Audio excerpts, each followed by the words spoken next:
Bonjour, dans cette petite vidéo, je vais vous expliquer comment calculer l'intégrale suivante. Donc, on va calculer l'intégrale de 1 moins sinus de x divisé par x plus cosinus de x.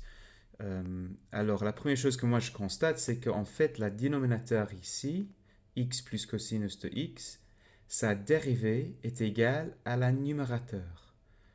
Ok, donc ça me dit qu'une bonne chose à faire serait de faire une substitution.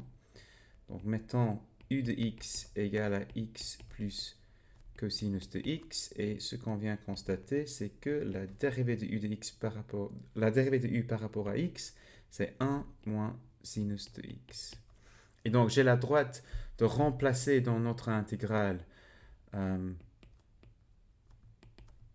moins sinus de x fois dx par du. La deuxième chose à faire, c'est de calculer le changement des limites. Ici, on prend l'intégrale de x égale à 0 jusqu'à x égale à pi sur 2. On va changer cette intégrale pour qu'elle dépende de u. Et donc, on doit changer aussi les limites. Donc, je vais prendre compte de ça maintenant. Donc, quand x vaut 0, u de x vaut...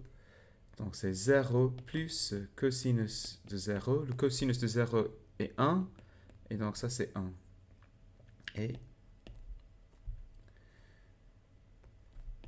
quand x vaut pi sur 2, u de x est simplement pi sur 2 plus le cosinus de pi sur 2. Alors le cosinus de pi sur 2 c'est 0, et donc u de pi sur 2 est juste pi sur 2. Notre intégrale alors est simplement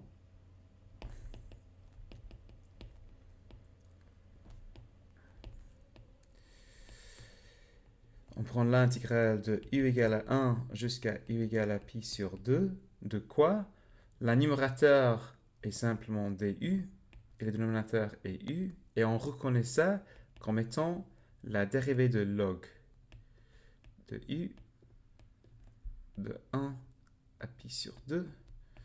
Donc c'est log de pi sur 2 moins log de 1. Et finalement, le logarithme de 1, c'est juste 0. Donc la réponse finale, je monte l'écran un tout petit peu, est juste log de pi sur 2. Et voilà.